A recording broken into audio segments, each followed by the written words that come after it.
We're back on your favourite local radio station with the magic of the musicals, and it's such a pleasure to meet a lady who is unique. Ashley Brown, how are you? I'm good, how are you? Well, I'm all right, but I've got a real problem already. Uh-oh. I'll tell you what it is. Normally, I get to interview big stars, and I've got a million questions. Mm-hmm. And there's only one question I can think of asking you, to be honest. Only one question? Will you marry me?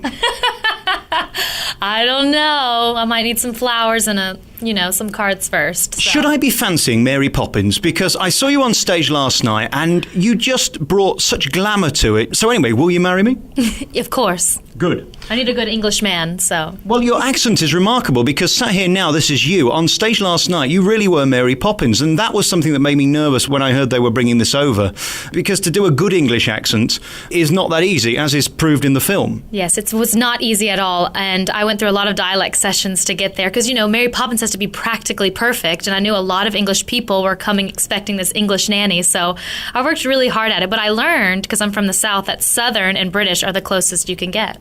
So I had a head start, and I didn't even know it. What is it like being the biggest star on Broadway for a lady right now? I was thinking if you're the Phantom of the Opera for a bloke, that has to be probably the best role because it's the most well-known. You've made it, haven't you? Yes. It's so funny because it's still very surreal to me, and it's already been a year, and I'm not sick of singing the songs, and I'm not sick of doing it at all. And it's just a dream come true, and it's still, I don't think it will sink in until I'm probably 82 and be like, okay, I did play Marry Poppins. And, and having people say, how does it feel to play Marry Poppins is the only time it's ever really real to me. The first time I saw you was as Belle in Beauty and the Beast, and again, you've just clearly got that X factor. You've got the thing that every leading lady should have. You've got the height, and you've got the look, and you've got the hair and the glamour.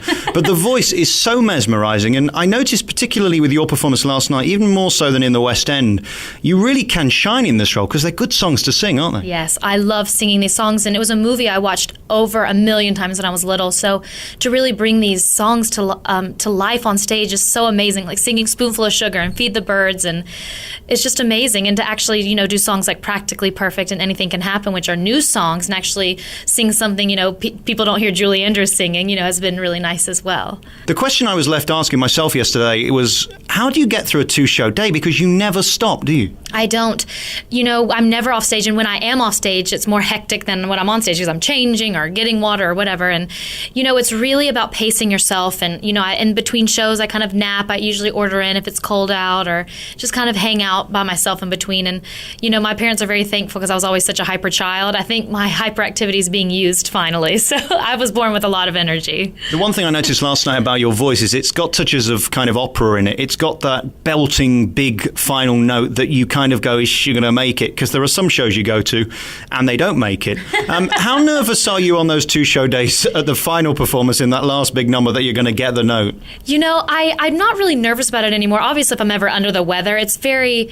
there's some times when I feel human, and when those things happen, it's live theater, and I think people enjoy seeing how you recover. And so I try to just enjoy the moment and not try to worry about it too much. And because I feel that the more you worry, the more stress your vocal cords can get. And so, I've been very lucky, knock on wood, with some pretty strong cords. And, of course, when I have a cold and you have to keep, the show must go on. And so I go on. And there's been times when I've learned that I'm no longer a machine. It's a very humbling moment, as they say. So it's happened, but I think people enjoy watching people recover and how they use it. This show is very similar to The Lion King in a sense that you don't really need to be a kid to see this and enjoy it. The film is the same, really. You can enjoy it no matter what age you are. It has some very clever tricks in it, and the scenery particularly is so complex and complicated. If it goes wrong, the whole thing has to stop, doesn't it? Well, it doesn't stop, but Ashley is a little egg on face.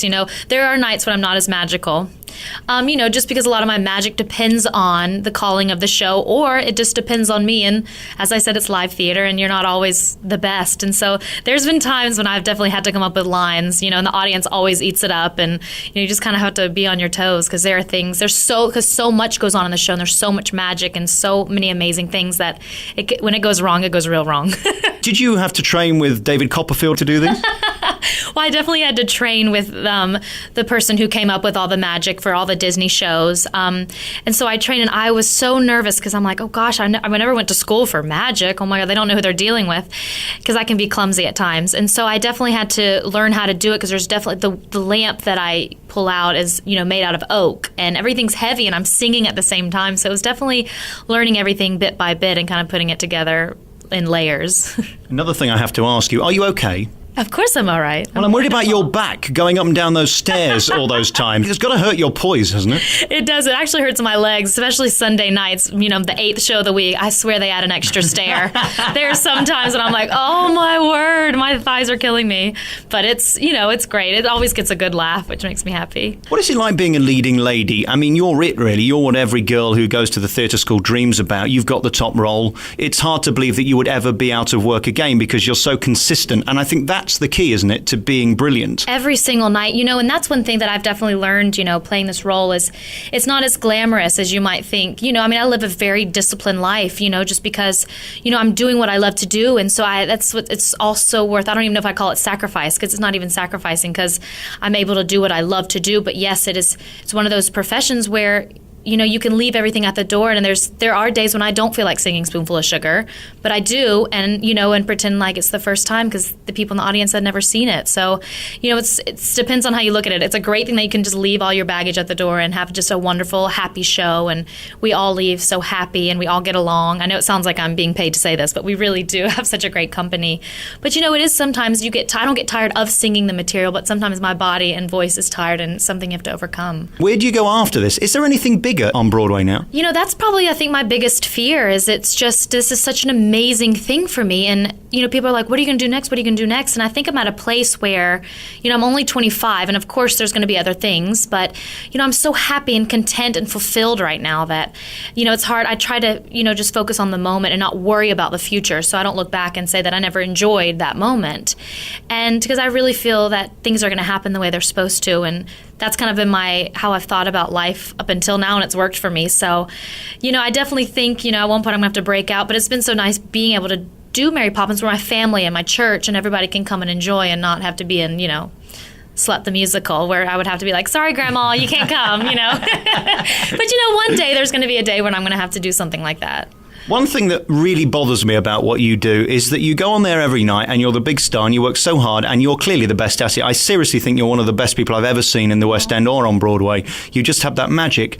Yet probably 1% of the people who leave that theatre know your name. Isn't that slightly depressing that you're up there, you're the star for that 2.5 hours and they only know you as Marry Poppins? Yeah, sometimes, it's a little tough, just because people are like, yo, you're that girl that plays Marry Poppins. And, I wonder if that's going to probably be with me. It's probably kind of on a smaller scale what Julie Andrews still feels 40 years later. She will always be Marry Poppins. I'm sure she's like, all right, people, move on. But that's obviously, she's on a completely larger scale than I am. But, sometimes, because I meet people, I go to the stage door and sign kids' programs, and they're like, is your name May? I'm like, no, it's Ashley, and I'm not really her. It's kind of, so sometimes it does get tough, but I mean, nothing I would, it's not hard. It's nothing I would, stop being the role for by any means. And that thrill where you see yourself on the poster, is that still a buzz every time you walk through Broadway? I mean, you're everywhere. Yes, and it's also very funny because, I'll be walking through and I'll be at the box office with my mother and people in line getting tickets for Marry Poppins, and they have zero clue until maybe an usher walks by and they're like, oh my gosh, and then everybody in the ticket booth's like, So I'm still, because I look so different in my costume, I'm still able to, it takes people, unless they look online and see pictures of me as Ashley, do they realize who it is. But every once in a while I'll get, people who will recognize me and everything. But, it's a kind of a small little personal secret that when I walk by the poster, I want to be like, that's me, but of course I never would. That's what's so great about meeting people off stage. It's just, I think people are really surprised about how, grown men who are like, oh, my family dragged me here, and it brought tears to my eyes, and how funny it was and witty and amazing, and just how people come into the show thinking it's going to be just another little Disney show, and it's not. It's more than that. It's a deep show, and it's about a family who's having to overcome a lot of troubles, and this magic nanny who comes in and fixes everything. It's, it's a family story that everybody can relate to. The parents know how it is to be the children, and, but it's different. It's the musical's its own thing. It has the books and the film, and it's everything. So that's why it's so much greater than I think people will think. What's that Gavin Lee like to work with? Oh, he's wonderful. We have the best time together. We give each other the hardest times, but people are like, you guys are disgusting, because me and him and his wife, Emily, we all three hang out outside of the theater. People are like, don't you see each other enough? But we're always on stage, so we don't really see each other, to hang out. But so He's been such a gift, and we've had such a great time, and I'm just so happy he was able to come over from London. And very few people come across like their role. Like, you cannot picture anybody else playing that role. That's why they brought him over. And I mean, he's physically it, he's mentally, vocally, everything that part. And this is his role. And, you know, and when he was nominated for a Tony, I just couldn't have been more proud, because he deserves it more than anybody in this whole world. So, you know, I'm really, really happy for him, because I think people from the West End coming to Broadway, like he always says, you know, it wasn't even a dream of mine, because he thought it was never even possible. And, you know, that's a really cool thing to have happen to him. And, you know, he never even dreamt of it, because it wasn't, you know, he never thought it would become his reality, and it has. So some of the arty-farty people sneer at Disney, and I never understand why, because with The Lion King, you have the best opening in theatre ever. And I think with this musical, you probably have the best close ever. Are we allowed to reveal what happens to you in the end, or shall we leave that to people who come and see you? We can reveal it. I think it's pretty much well known that I fly over the audience at the end. And it's because, I mean, even saying it doesn't do it justice. You have to see it, because, I mean, it's truly amazing. And you can't see the wires. I know that's giving away Disney magic, but, you know, you can't see. It's a very magical. That's when I see the grown men crying, because I can see faces, and that's when it's truly spectacular that, you know, people see this happen, because it's never happened before on Broadway. People, you know, flying over the audience, and it's a great time, because I can actually see the people who I've been performing for so long, and see the faces and the reactions, and everybody hugging and coming together. It's great. Congratulations on this. You've done it brilliantly, and it was a worry, because to get the accent right, and there's a lot of pressure, isn't there? Oh, the pressure was unbelievable, but, you know, it was so nice having such support from Disney and Cameron McIntosh and our director Richard. You know, they really trusted me to bring in my own thing, and I just thank them so much for that, because I couldn't recreate what Julie Andrews did. She did it amazingly and brilliantly, and there's just no other way to do it other than different. Thank you so much for talking to me today. We're going to end with a song before we talk to Gavin.